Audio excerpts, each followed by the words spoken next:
I want to tell you that this is just a chill, kwentuhan, out of our office activity today, that I want to know more about you.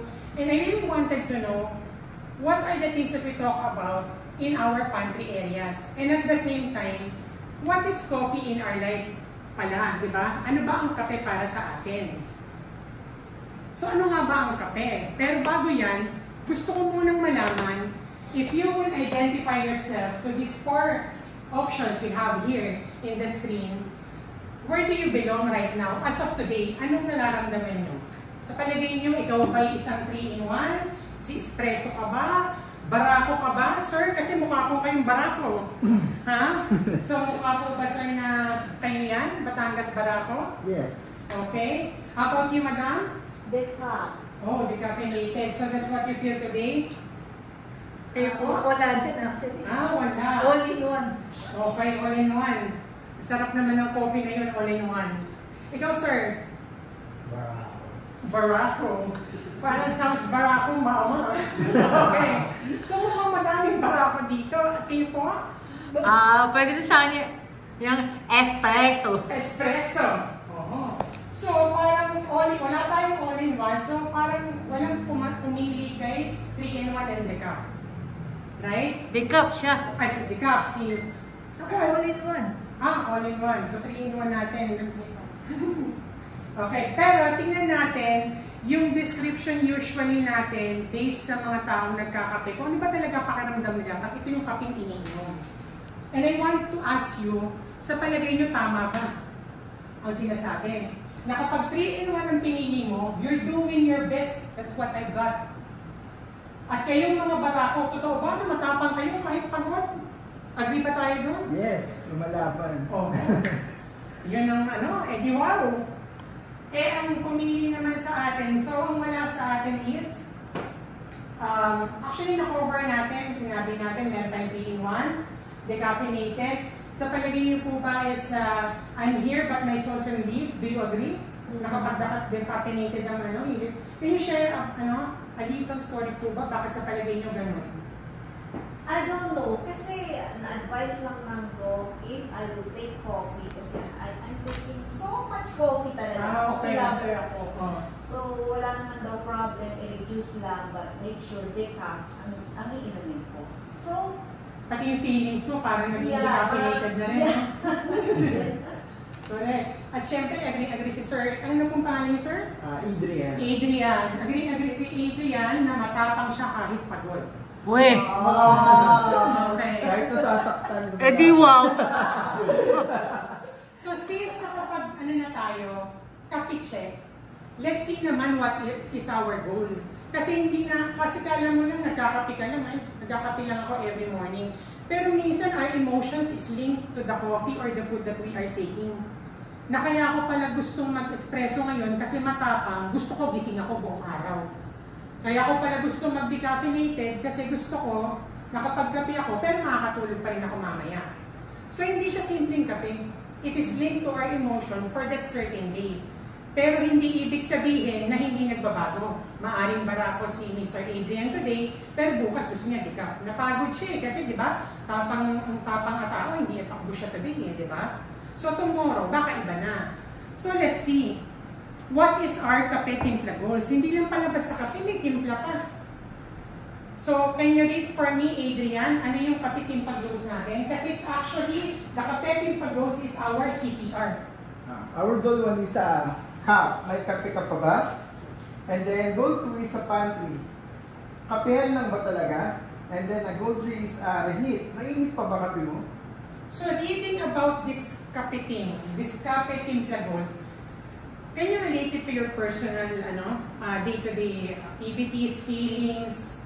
Na kanina, parang binigyan kita ng problema, anong kape gusto mo? Ngayon naman, binibigyan kita ng problema mo. Yung cup, yung kung kapihan lang ba talaga yung pantry, or mainit ba yung kape mo? Yeah, sa akin sa goal 2, parang yung sa karelasyon mo, kapehan lang ba talaga? Parang, eto lang ba tayo? Talaga ba kailangan may karelasyon talaga? May maisagot ka lang, ha? kailangan ko na Correct. Pero thank you, Mr. Adrian, for participating. I really appreciate. Ang galing ng mga input mo. And do you think, Miss Lani, Yes. ano mapapalagay mo? How can you relate on this kapitimpla goals that we have?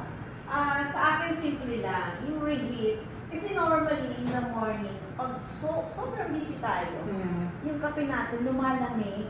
Totoo. Diba? Yun yung nakukwestiyon. Parang relasyon lang yan. Parang relasyon din. Kaya ka related sa mga relationship ko Pag hindi mo winarm up, paglalamig.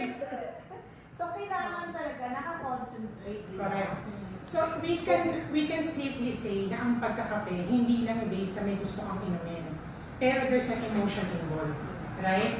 It's either gusto natin pampagising or sometimes bakit nagkakape pa tayo sa labas, pwede naman sa bahay. Kasi kunyari, iinom ako sa Starbucks, it's give me the status of my life. Afford ko magkape sa Starbucks. Diba? Or gusto kong mag-unwind na hindi naman ako umiinom, magkakape ako, pero at the same time, may kausap akong kaibigan through coffee.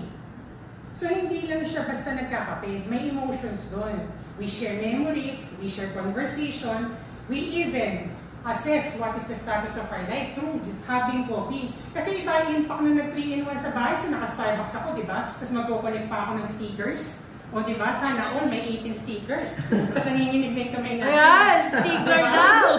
Okay? Mamaya magkape na tayo. But, while I think na most of your answer is about reheating and not the cup and the pantry itself, let's analyze further. Ano ba talaga itong kapitimpla goals natin or our CPR?